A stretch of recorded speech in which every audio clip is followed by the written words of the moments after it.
What happens when a religious belief inspires a wave of grisly murders? And then we travel to France to spend the night in a quaint little hotel. But it turns out that this hotel may finally teach us why we would never notice a time traveler walking among us. Today on Dead Rabbit Radio.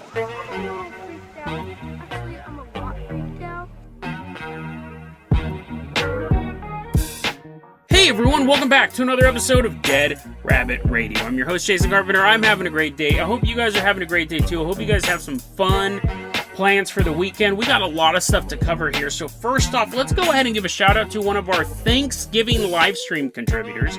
Everyone on your feet, give it up for Church Going Mule. Woo, yeah, everyone, take a ride on Church Going Mule. Hop on his back and kick his ribs. We're going for a journey. Church Going Mule, you're going to be our captain, our pilot this episode. If you guys can't support the show financially, I totally understand. Just help spread the word about the show. That really helps out a lot. Now let's go ahead. I want to start off with the time slip story. I know I announced that as the main story, and that's going to be the title of the episode because I want to give you guys a warning. The story about the crime wave, the grisly murders, it's really grisly. So I'm actually going to save that to the second story. So if you don't want to have this story depress you for the weekend, just listen to the time slip story. C'est la vie. I'll see you guys on Monday. I totally understand. But for you perverts, for you totally disgusting people out there, the grisly murder story I've been thinking about for weeks. It's so fascinating. I can't wait to share it with you. But I know it's not everyone's cup of tea. So we'll save that story for the second story. So, Church Going Mule, let's go ahead and hop aboard the Carpenter caboose. Grab a shovel of coal and start scooping it in. We're leaving behind Dead Rabbit Command. We're headed all the way out, too. France. Going all the way in that underwater tunnel that apparently connects America to France. I want to start off by giving a shout out to a website called UFO Insight. It's a really good high strangeness website. And this article, like many articles written on the website, is by Marcus Loth. I got most of my information from that website. Check it out. We're going back to the year 1979, specifically October 3rd, 1979. And there's two married couples from England. They're on their way to Spain. So as they're driving through France, they see a little hotel. And they're like, oh, that place looks like a good place to stay. I mean, technically, it's a professional place to stay. That's what they were built for. So they pull up to the hotel and they walk in. Ding, ding. And then a bellhop walks out and he's like, Mademoiselle, yes, you are here. I don't know why he has an Italian French accent. Oh, mamma mia, you are here to stay the night, I see ya. And they're like, yes, bellhop. And then the bellhop goes, sorry, he teases people all the time. He's like super courteous and carries their bags upstairs and goes, nope, sorry, no rooms, and makes them carry him back downstairs. He goes, we don't have a room available. There's no rooms here. And so they're like, oh man. But then, as they're picking their bags up and they're headed back out to their car, there's a gentleman in old-fashioned clothes standing there. And he goes, you know what? If you're looking for a room, if you're looking for a hotel, go down the street. You'll find a small hotel down the road. And so they get back in their car and they're like, man, that was a weird place. Everyone had like 8 different accents at once. They're driving down the road and they follow his directions and they notice that the road starts to get really narrow. Now they're driving between these buildings and they're like, okay, can we do this? It's like a Fast and Furious movie. All of a sudden, they're like driving on the walls. They're driving through this narrow road and then all of a sudden, that's the, if you didn't understand what that sound was, if you didn't know what that sound was, that's a car driving over a cobblestone road. All of a sudden, the road became those little rocks they put in the mud. So they're continuing, they're like, oh dude, we need to get new shocks for this car. They're driving down the cobblestone road and they see on the side of one of the buildings a poster for a circus. But they notice the circus poster looks really old. Not just like it's all like wrinkly and stuff like that. Like it was an old-fashioned looking poster. They keep on driving, and eventually they see a sign that says hotel. Oh, perfect. That's exactly what we were looking for. And they all get out of the car and they go walking in. And right when they walk into this hotel, it was old-fashioned. That was the way they described it. You walked in, it looked like an old hotel. It had no amenities of the modern age. They walk in, they didn't see any signs of modern devices. There were no telephones, like the bellhop's like, Mademoiselle, have you seen my cousin? Have you seen my cousin? He works down the street. They see like the bellhop standing there, and there's no telephone. There's no elevators either. It's all staircases, and they check in. They get up to their room and they're like, this place is so quaint. This is like actually like an old-timey authentic hotel.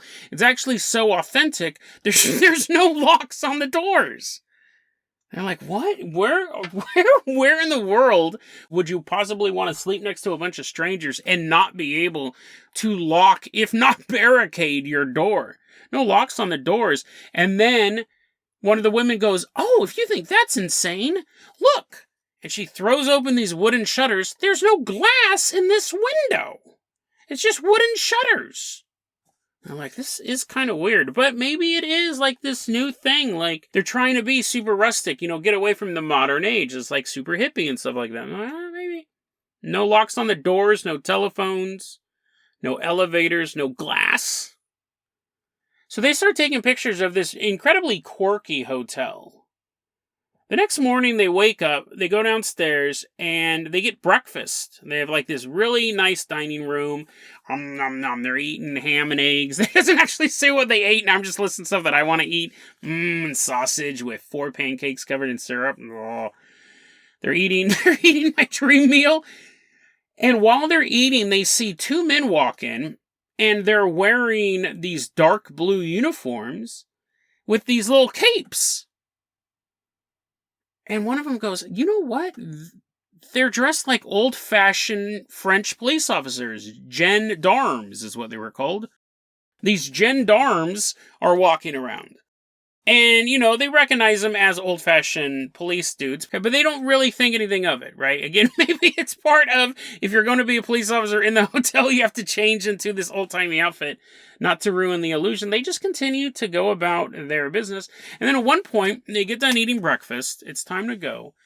And they ask someone, hey, how do we get to the auto route? I guess that's how they call roads over there. How do we get to the auto route? We're trying to head down to Spain. People are like, what? What's an auto route? And they're like, it's the thing that you put your car on, you go down the road, and they're like, what? What are you talking about?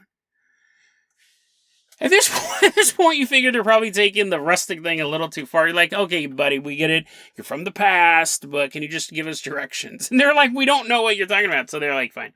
They go to check out, and after paying for 2 rooms, and they had dinner that night plus breakfast this morning, the bill is only 19 francs. Which they're like, what? That's like the best deal ever. Are you kidding me? Like, that's like no money. That's basically free. And the bellhop guy's like, well, that is what we charge here. It's 19 francs for all that food you ate and the room. So they're like, this is dope. So they paid him. And then they end up getting to Spain. They stay there for a couple weeks. They leave the area, they find the auto route, they drive to Spain, they're there for 2 weeks, they have a ball. Again, it doesn't have that detail, it doesn't say how much fun they had, but we'll assume it was a fun vacation. And as they're headed home, they go, you know what? We should stay at that quaint little French hotel that we stayed at. First off, we don't think they know how to add money because it costs nothing, but also it was just so nice. It was so nice. And then one of them goes, yes, you mean that hotel that we took a bunch of pictures of? While they were there, they took a ton of photos of this really quirky, cool hotel. So they actually drive back to France, and they can't find it. They drive around the area that they were in, they can't find the hotel. They're continuing to drive down these roads, and they see the circus poster. They're like, oh, so we know we're in the right direction, so they kept driving on the road, but they didn't end up back there. They're like, what? And they go, not only did we not end up back there, I remember the first time we saw the circus posters, the road was cobblestone, right? And they're like, yeah, but this is a regular road. This is a well-maintained road that we're driving down. And then they find the hotel that they tried to go to first. That's where the dude said, I know this place is full, but there's another place down the road. They find that hotel, and they go, hey, can you direct us to the hotel down the street? And they're like, what are you talking about? I mean, sure, there's other hotels in France, but do you have one in particular? And they're like, well, it was this old-timey one down the Cobble Street Road. People are like, we don't know what you're talking about. Well, there was an old-fashioned dude. There was a guy dressed up in a nice suit who was here last time. Can he tell us where it's at? And they're describing this guy, and people are like, we have no idea who you're talking about. I mean, technically it's a hotel, right? They don't keep a photograph and a description of everyone who's ever been there, but they go, it's not anyone who works here. We don't know who told you to go down there, but it wasn't us. They were never able to find the hotel again. They weren't even able, I think you guys can see now this is a time slip story. They weren't even able to like go down a road and find an old, like they find a version of it, it's all rusted and there's like a big old rat laying in it with a bellhop hat. Nothing. Right? They couldn't find like that it was burnt down or anything like that. They can't find the hotels or the remnants of hotel or the remnants of the hotel or the fact that the hotel ever existed. When they get home, they have their film developed, and they're not really thinking at this point there's anything paranormal that went on. They just figured everyone in France doesn't know where other stuff is. They get their photographs developed from their entire vacation, and they're going through them, and they go, oh, look, here's the photo. Here's the photos of us getting in the car. Here's the photo of us arguing about what the easiest way to get there is. And then they got to the photographs that they took at the hotel. There was no photos. Like, they get to, like, in the timeline of where it was in the film, and there was nothing there.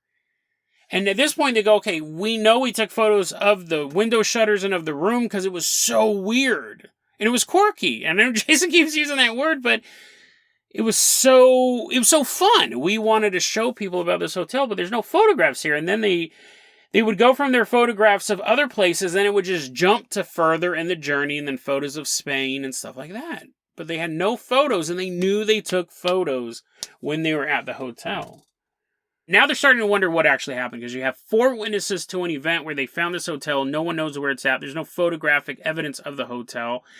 Through their research, they find out that uniform, those 2 police officers who walked in, the uniform they wore was an old-timey French uniform, which is what they assumed, that they thought it was a costume.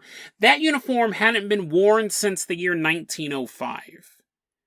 And it doesn't even place the story in 1905. They're saying that was the last time they wore them. Remember, there were no phones or elevators or anything like that, so it could have been any time 1905. I mean, not caveman times, right? There's a saber-toothed tiger in the room. It's probably within, maybe 1800s to early 1900s. That would be the time period this would be happening in. And this story was reported, and at the time, apparently, it became very popular in the world of the paranormal. People were really, really intrigued by this story. Time slip stories are really, really cool. And Jeff underwent hypnosis, because people were like, is there anything else you can remember about the place? Is there anything else we know? He underwent hypnosis, and when he was in his hypnotic state, he did not reveal any more information. But he didn't reveal any less information. Like, well, duh, his memory, right? But no, if he was faking it, you figured maybe the story would change or something would get left out. But no, it was the exact same story under hypnosis. And the 4 of them fully believed that they must have gone back in time somehow. And this story was brought to it. Marcus Loth wrote the article that I got most of the information from. He got it from a Jenny Randall's book. Jenny Randall's is a huge paranormal researcher. She's been in the game for a long time. She's written a ton of books on it. So that, again, is another authoritative source for this story. And yeah, at a time, this was a very popular paranormal story. What's so interesting about this story? Other than the fact that 4 people went back in time. Because time slips are great. I love covering them. The idea that at any point you could be traveling from point A to point B and end up in point 8974 is fascinating to me. Time slips, portals, all that stuff. It's scary, but cool at the same time. But this story really raises a lot of interesting questions about what happens during this phenomenon. The 4 people, the 4 travelers from our time, realized things were off. Realized the police officers were wearing old-timey clothes. There were no phones. There were no elevators. There was no windows or locks. But nobody commented on their clothing. You have to imagine they had watches, they had sunglasses, and they had La Tigre shirts and slacks. And no one was like, oh, what is that stranger doing with those odd clothes on? That's why the police showed up, to have them burned at the stake. None of the people in the past commented on their clothing or the technology they had on them. And they paid their bill, their 19 francs bill, with modern money. They didn't have the euro back then, so they would have had to exchange it for francs of the 1970s. And they paid with money from the 1970s, and it was accepted. Now, you may say the bellhop or the intaker, whoever is in charge of taking the money, maybe they weren't that observant. You would know if money was 200 years in the future. You would know if someone went back in time from now to the 1980s and tried passing off money, you'd get arrested as a counterfeiter. It's so different. Like, you would have to be blind to not realize money had changed in 20 years, let alone in 200 years. So when they were presented with modern currency, why wasn't it rejected? Pulled out of a modern wallet by a guy wearing a modern watch. Now, a skeptic wouldn't believe any of this story, but a skeptic could say, well, maybe when they exchanged their money, they just happened to get money from the 1800s. And maybe they all had classic watches. Maybe they had classic Swiss watches. So maybe that happened. Maybe you couldn't tell. Maybe they were wearing pantaloons and they had big hats with feathers in them. Yeah, possibly. Maybe they all just possibly happen to dress up as Renaissance cosplayers. But I think that aside, this is fascinating to me. It may be, because a lot of people say, how come if time travel is real, we should see time travelers? Maybe we can't. Maybe our reality is so hard-coded into us that if someone slipped from 400 years in the future or came back with a machine, came back in a time machine, we physically couldn't tell the difference. We would see them, like, think about all those experiments they have where it's like observation, like you have people playing basketball and then there's an elephant walks by or a bear walks by. I'll put it in the show notes if you have no idea what I'm talking about. But our ability to see absurd things is a lot of times, hard to really comprehend if we're doing something else. Say working. You're running a business. So it could be that our reality, our time period is so hard-coded into the way we observe things, we couldn't see someone from the future, just like they couldn't. This is absolutely fascinating. We have so many stories of time slips where people don't really interact with each other. They just find themselves in a weird location. They start to see weird things around them. I'll try to put a couple episodes about time slips in the show notes, but this is one where this is an overnight time slip. They spent the night here. They ate 2 meals. They paid their bill. And a car. They drove a car. Totally forgot about that.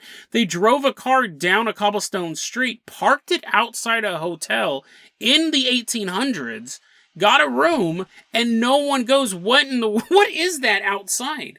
It may be when the natives to that time period looked, it was a horse and buggy. Who knows? I mean, I know that sounds outlandish. They're like, what? The horse is just perfectly still. And then when they get in the car and they turn it on, the horse goes. But I mean, like, what does any of this mean? If this story is real, it says that when people come from different time periods, you will not be able to know. Someone could come from the future, either accidentally through a time portal or on purpose with a time machine, and our reality may be so hard-coded into us that we can't tell. It is the person who visits the new time period who is aware of all the differences. But if you are in the time period and a time traveler is walking down the street in a high-tech silvery suit and a bubble helmet, you just see a guy walking down the street in blue jeans and a sweater. in a bubble helmet. He's at a rave. He's dancing. He's like, I came all the way back in time just to party to these awesome tunes. This is groundbreaking. If this story is true, it really shows that time manipulation manipulates reality as well. It manipulates observation as well. You cannot detect a time traveler because you can't detect a time traveler. Absolutely fascinating story. I love this one. Spending the night in another reality has given us the closest look of what happens in a time slip, and the answer is so bizarre. It doesn't really answer anything. It just makes you go, what in the world? Like, that guy obviously got new-timey money. At a certain point, did he go, it's been a week since I got that money, time to balance the books. And then does he realize it's new?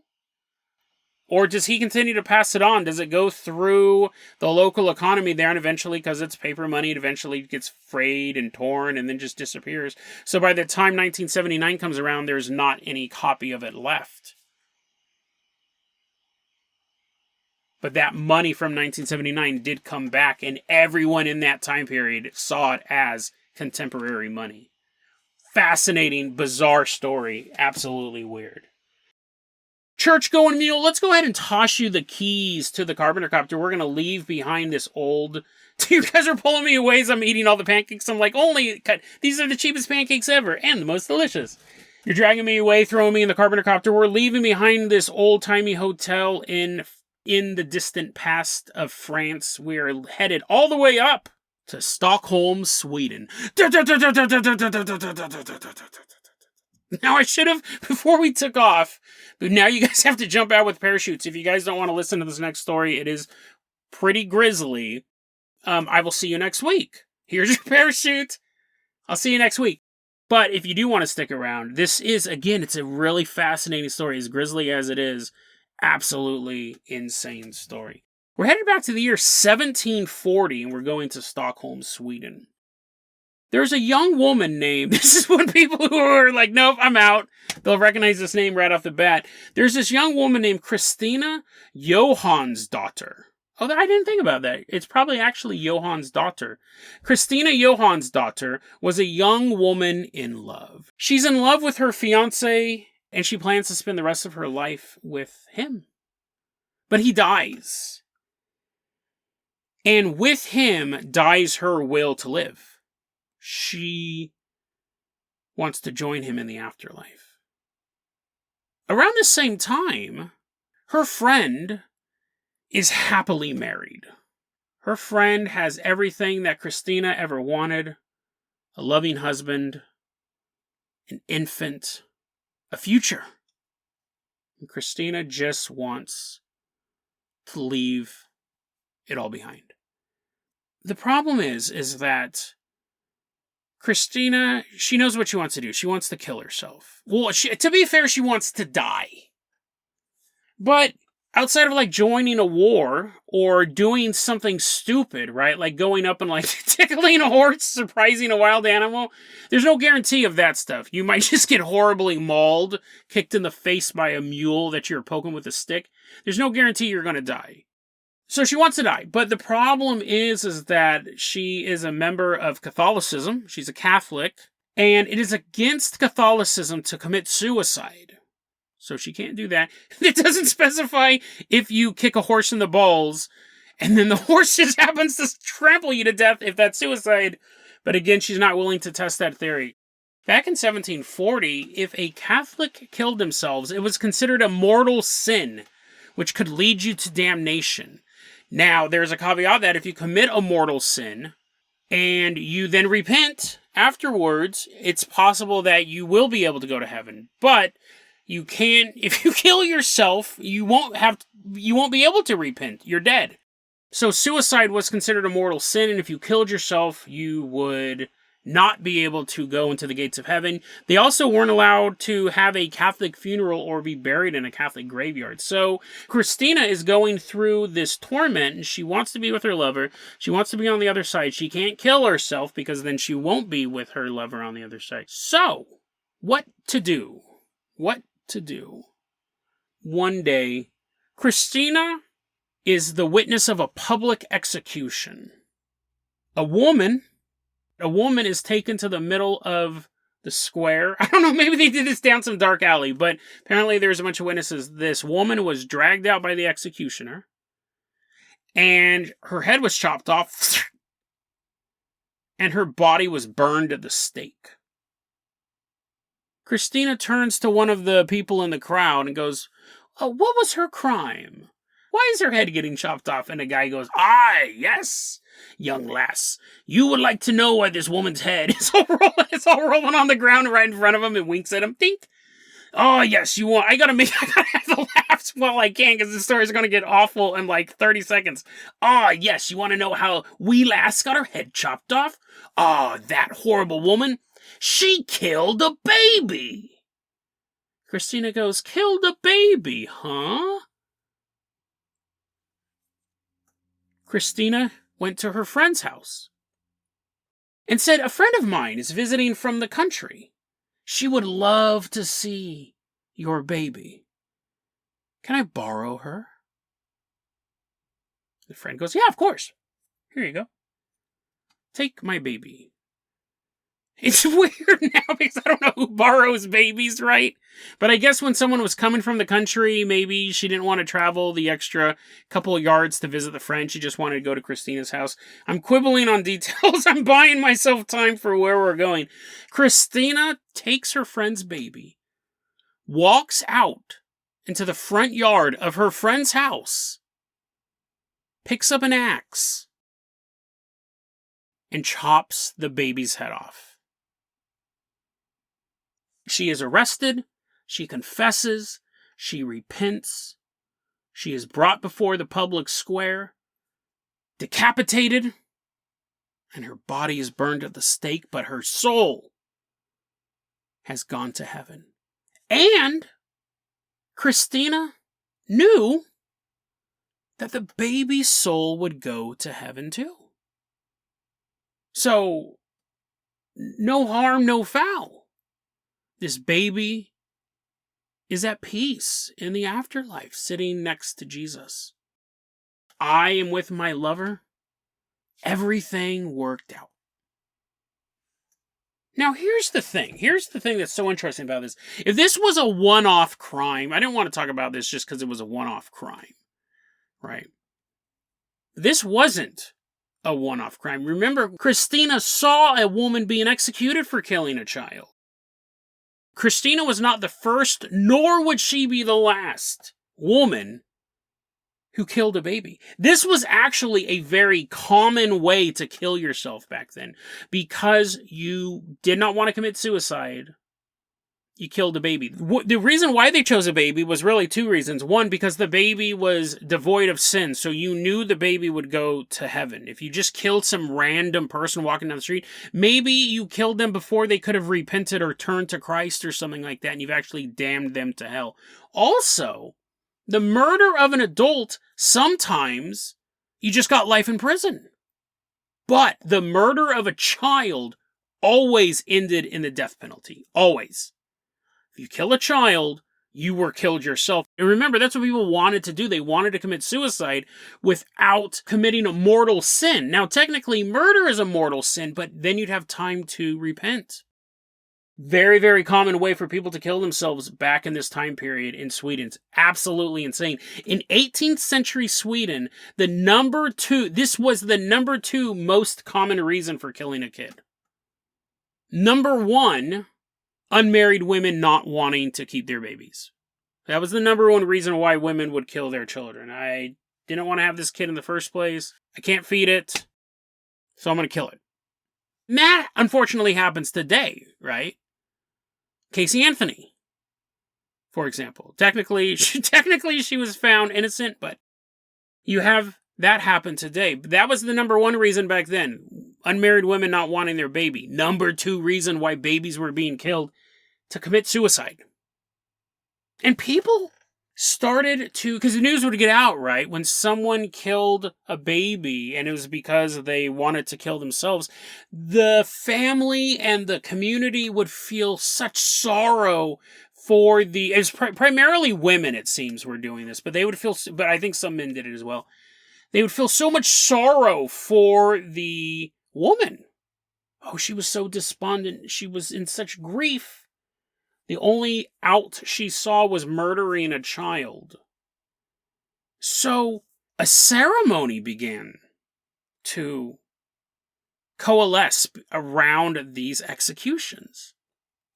People started to see these executions as very somber events, as opposed to, just two guys getting a fight and one guy gets murdered and that guy's being taken to the gallows or killed. Kill him! Kill him! Yeah, get rid of him! This one, when these women were killing themselves by killing babies, a very somber event. People would start to have these costumes they would wear. Like the family would show up and they would be wearing these costumes. That there'd be this procession. There'd be like this ceremony as this young woman is being executed.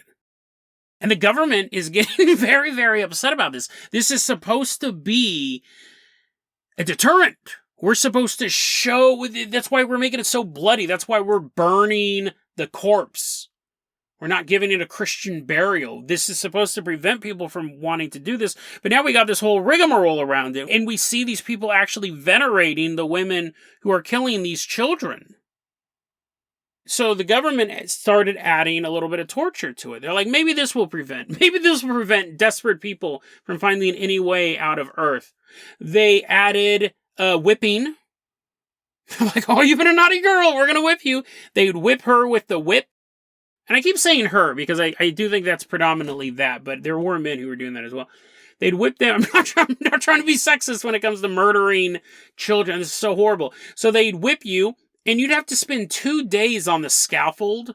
And when they executed you, they blindfolded you. Now, that doesn't sound like the worst deterrent in the world. Like, no one wants to get whipped, right? But you're like, oh no, 2 days on the scaffold. I want to die. I'm glad that you're killing me. And so that was the problem. For a while, this was remember, this was the number 2 reason for murdering a child in Sweden. King Gustav III of Sweden was watching this whole thing, and he goes, we got to do something. This is a societal ill. But people go, what do you do? Like, they're just going to keep doing this. People are going to keep doing this. And what King Gustav says, you know what? Let's just change the law. What if you killed a child, you didn't get sentenced to death? What if you killed a child, you were sentenced to life in prison instead? But they didn't do that, right? That would be... Because there were other reasons why people were killing kids. And you didn't want to have these people walking around, even if they were in prison. And they ended up just leaving it as, if you killed a child, you got the death penalty. It's just an interesting story. As grisly as it is, it's so fascinating because we have that collision of a religious doctrine, which has changed now. Now, suicide is still looked down upon in the Catholic Church, but that's not doing anyone any favors. When someone who has a mental health struggle and they kill themselves, and then you tell the family members, oh, dude, yeah, sorry, that dude's in hell. Sorry. Like, now they've worked through that. Now the Catholic Church has changed that belief. But I think there still are a lot of Catholics who do believe that when you kill yourself, you go to hell, or at least you're in purgatory for thousands, if not millions of years and things like that. So, just fascinating story. I know it's super dark. And I know it's probably not the best way to wrap up the week, but it's been on my mind. It's just this amazing collision of true crime and religion, which we don't see that often. I mean, we see cults and things like this, but that's not what this was. This wasn't some death cult. This wasn't a Jim Jones Waco situation. This was an entire society of young women killing children, and sometimes not even their own children. I don't even know how many were actually their own children. I think they were just grabbing random kids and killing them, just so they could have an escape clause off planet Earth. But don't worry, the babies went to heaven as well. Terrifying.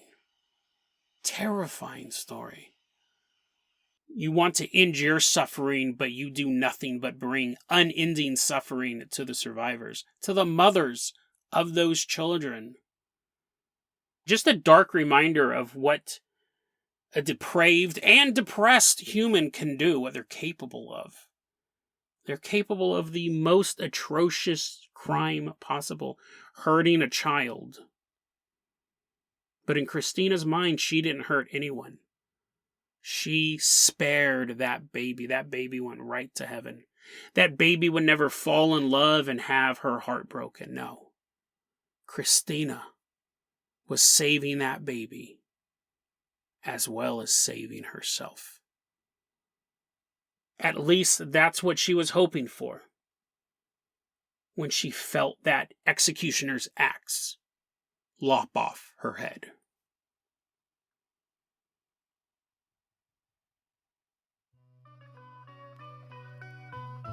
deadrabbitradio@gmail.com is going to be your email address. You can also hit us up at facebook.com/deadrabbitradio. TikTok is at deadrabbitradio. Dead Rabbit Radio is the daily paranormal, conspiracy, and true crime podcast. You don't have to listen to it every day, but I'm glad you listened to it today. Have a great weekend, guys.